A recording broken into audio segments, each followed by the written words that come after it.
कहेला पवन सिंह हो,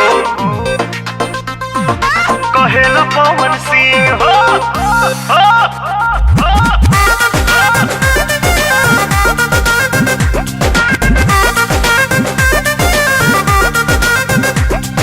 बना तू दिहले बाड़ू सबके अपन प्रेम दीवाना हो, अपन प्रेम दीवाना हो।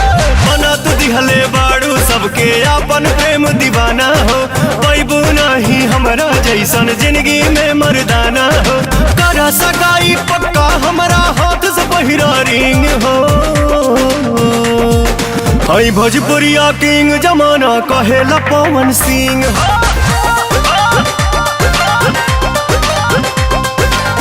भोजपुरिया किंग जमाना कहेला पवन सिंह हो। ब्यूटीफुल बॉडी बा तोहार सेक्सी सेक्सी लुक हो। ऐसे चलबू तान के सीना चल जाई बंदूक हो।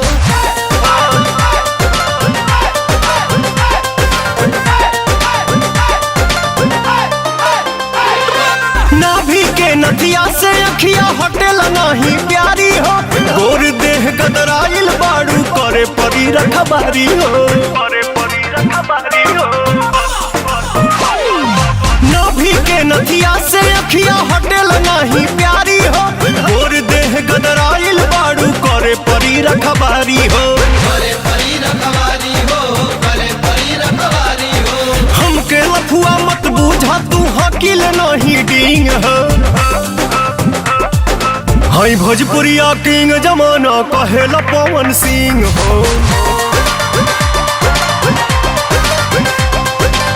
भोजपुरिया किंग जमाना कहेला पवन सिंह हो।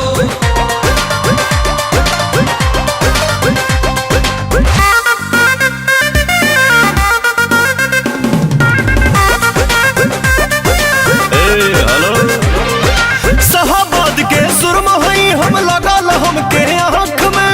अपना बाप से कह दो शादी हो जाए बैसाख में, हो जाए बैसाख में, हो जाए बैसाख में। शाहबाद के सुरमा हई लगल हमके आँख में। अपना बाप से कह दो शादी हो जाए बैसाख में, हो जाए बैसाख में, हो जाए बैसाख में। अभी ये मांग भराला मत करवाबो तू वेटिंग हो।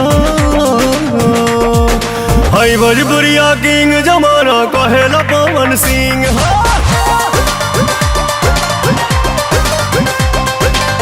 भोजपुरिया किंग जमाना कहेला पवन सिंह हो।